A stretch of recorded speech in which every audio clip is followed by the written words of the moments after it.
자, 투데이 핫 이슈 인터뷰 이어가야 되는데 이렇게 이어가는 게 참 보기 힘듭니다. 자, 사회적 거리두기가 계속 유지가 되면서 배달 음식을 시켜 먹는 시민들이 증가를 하고 있습니다.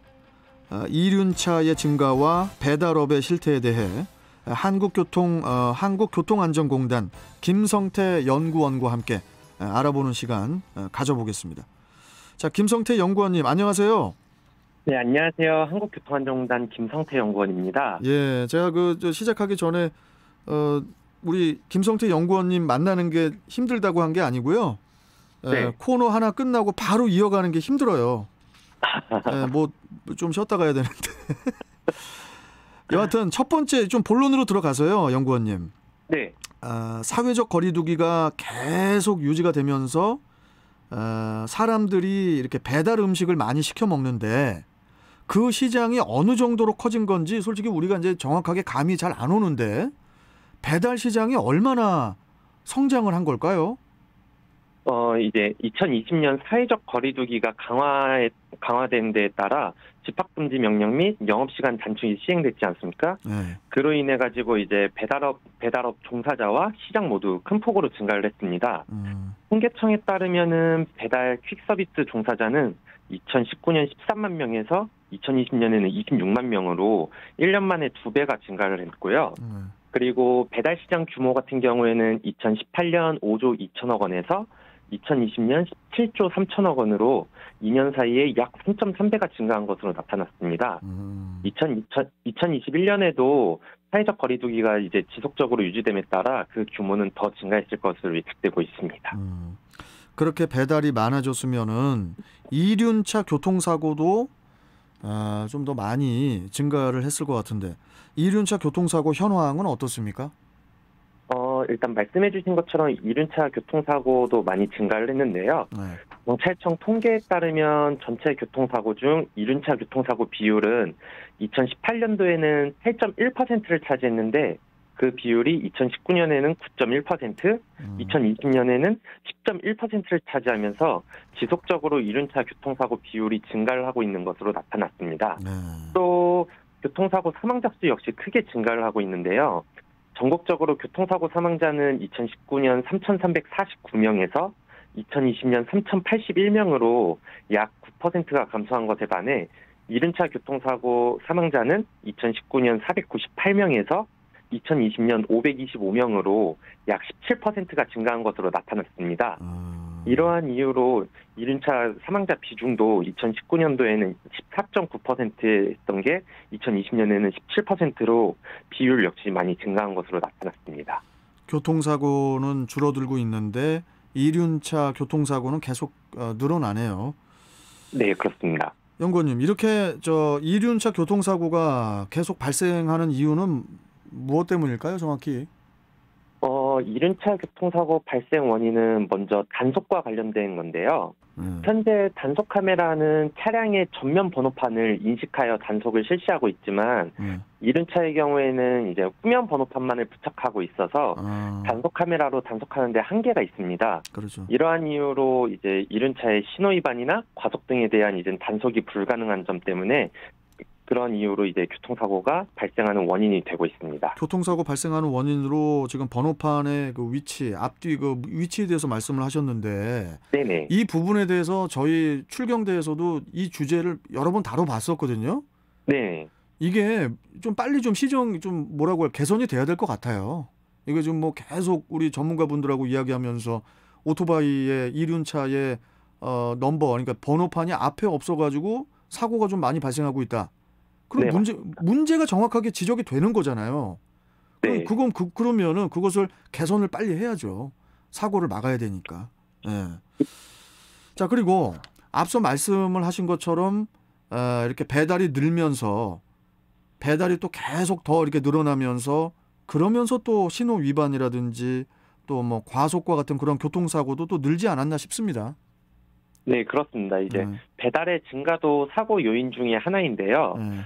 배달 플랫폼의 다각화로 인한 이제 경쟁, 그리고 음식점이나 소비자분들의 배달 재촉, 그리고 간혹 이제 배달과 무관한 요구 등으로 인해서 배달 종사자들이 좀 빨리 도착을 하기 위해서 이제 신호위반이나 과속과 같은 교통사고가 증가를 하는 것도 이제 원인 중에 하나입니다.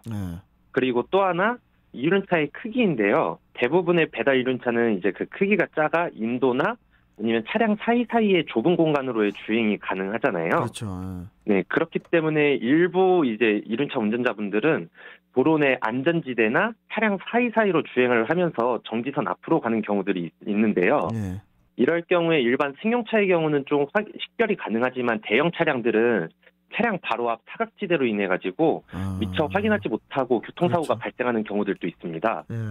또 이제 좌회전이나 우회전, 유턴하는 차량들의 이제 운전자의 시야 반대편에서 진입을 하는 경우에 이제 교통사고가 나는 경우도 있는데요. 예. 일례로 작년 선릉역 인근에서 이제 화물차랑 이륜차 교통사고가 이제 발생을 해서 이륜차 운전자분이 사망하는 사고가 있었고요. 아이고. 올해 인천 연수구에서는 유턴하는 차량과 충돌하여 이륜차 운전자가 사망하는 사건이 있었습니다. 그리고 이런 뭐 대형 사고뿐만이 아니라 이제 인도로 주행하는 이륜차와 보행자와의 접촉 사고나 이런 경우들도 이륜차의 특징들로 인하여 이제 발생하는 교통사고로 볼 수 있습니다. 이게 이륜차 교통사고를 뭐 어떻게 막을 대안 같은 거는 없을까요? 네? 일단 이륜차 교통사고를 예방하기 위해서는 먼저 이제 이륜차 운전자분들의 의식이 일단 좀 변해야 된다고 생각을 하는데요. 고용노동부 설문조사에 따르면은 이륜차 운전자 2명 중 1명은 교통사고 경험이 있는 것으로 나타났습니다. 아이고, 그래요. 타인을 위해서도 위해서지만 이제 이륜차 운전자분들 본인의 안전을 위해 신호위반이나 과속, 역주행의 위험성을 느끼셔야 한다고 생각합니다. 지금 저도 지금 놀랐는데 이륜차 그러니까 오토바이 운전자 2명 중에 1명은 교통사고 경험이 있는 것으로 나타났다. 굉장히 충격적인데 이게 아무래도 좀 또 뭐랄까요? 우리 소비자분들이 배달을 또 이렇게 좀 재촉하는 또 뭐 어떤 뭐 프랜차이즈점 같은 경우에는 시간 내에 이렇게 배달을 해주지 않으면 뭐 배상을 해준다든지 어떤 이렇게 시간을 너무 촉박하게 하기 때문에 이런 사고가 또 일어나지 않나 이런 생각도 듭니다. 네, 네 맞습니다. 이륜차 이제 배달 운수 종사자의 86% 정도는 배달 재촉 경험이 있는 것으로 나타났는데요. 이런 이제 배달 재촉 같은 경우에 이제 운전자분들이 좀 조급해지는 마음을 만들게 하고 그로 인해서 앞서 말씀드렸던 이제 신호위반이나 과속을 하게 된다고 생각을 합니다. 그렇기 때문에 이제 음식 매장이나 프랜차이즈 그리고 소비자분들께서 배달이 늦게 오는 거에 대해 이제 불만을 제기하는 분들이 계시는데 이륜차도 일반 차량과 똑같은 차량이기 때문에 그렇죠. 속도와 신호 같은 법규를 준수를 해야 되거든요. 예. 그렇기 때문에 이제 무조건 빠르게 올 수 없다는 점을 이해하시고 그러고 주문이나 배달을 해주셔야 한다고 생각합니다. 예. 그 배달 종사자분들의 고충도 있어요. 예, 좀 고생들이 많으신데 자 그렇다면 마지막으로 이러한 그 법규 위반을 좀 이렇게 물리적으로 막는 방법 어떤 것들이 있을까요? 현재 이제 이륜차의 단속권은 이제 경찰이나 지자체에 있는데 현실적으로 경찰이나 지자체에서 모든 이륜차에 대해서 단속을 하는 것은 불가능합니다. 예.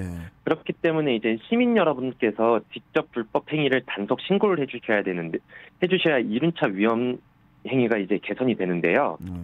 시민분들의 참여로 운수 종사자분들께서 언제 어디서든 신고가 될 수 있다는 경각심을 가져야지만 이제 교통사고도 줄어들고 이런 불법 행위도 줄어든다고 생각을 합니다.